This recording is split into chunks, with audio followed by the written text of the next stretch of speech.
السلام عليكم ورحمة الله وبركاته. في ناس بتشتكي من تمزق الأربطة أو التهاب متكرر في أكتر من مكان في الجسم، ممكن يكون في الكتف أو في الكوع، أو ممكن هم ماشيين رجليهم بتلف قدم الرجل من تحت فيحصل تمزق أربطة. لما يتكرر معاكي التمزق الأربطة ده، او يجيلك التهاب يبتدي من الكتف او الكوع او قدم رجلك يبدا يتلوي، او ركبتك من جنبين الركبه يبقى فيها شكه زي شكه الدبوس كده وفيها الم، بالذات لما تبقي فرداها كويس بس لما تيجي تلميها تحسي بايه بالم، ده معناه ان في عندك التهاب في الاربطه. طيب التهاب الاربطه دوت هل ليه علاج؟ ليه علاج. طب سببه ايه؟ سببه نقص الزنك. نقص الزنك لما بينقص في جسمنا الزنك بيحصل تمزقات الاربطه بتزيد وبيحصل الالتهابات بتزيد.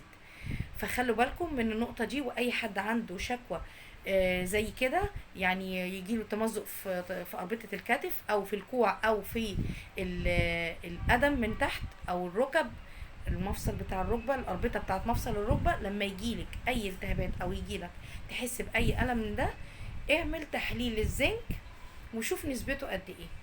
وغير كده كمان في الزنك متوفر في الحاجات الطبيعية زي ايه؟ في الاسماك والمحاريات، بالذات الاسماك البحرية، المحاريات زي الجندوفلي والبلح البحر، ده فيها تركيز عالي جدا من الزنك.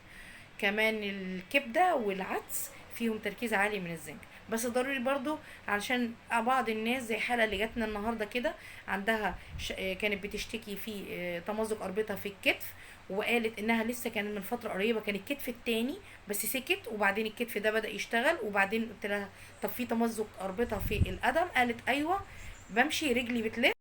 اكتشفنا ان في نقص في الزنك، وفي الحالة دي بتاخد برشام مكمل غذائي او برشام اي نوع زنك هتجيبه من الصيدلية وتمشي عليه، وتهتم باكل السمك والمحاريات، بيرفع معانا مستوى الزنك وفضل الله بتخف بشكل سريع جدا. كمان بنعمل لما بيكون في الالتهاب زايد بنعمل حجامة على مواضع تمزق الأربطة، بتخف في ساعتها بفضل الله، بتصبح تاني يوم كويسة وزي الفل. أشكركم، وإلى اللقاء في معلومة جديدة، دمتم بصحة وعافية.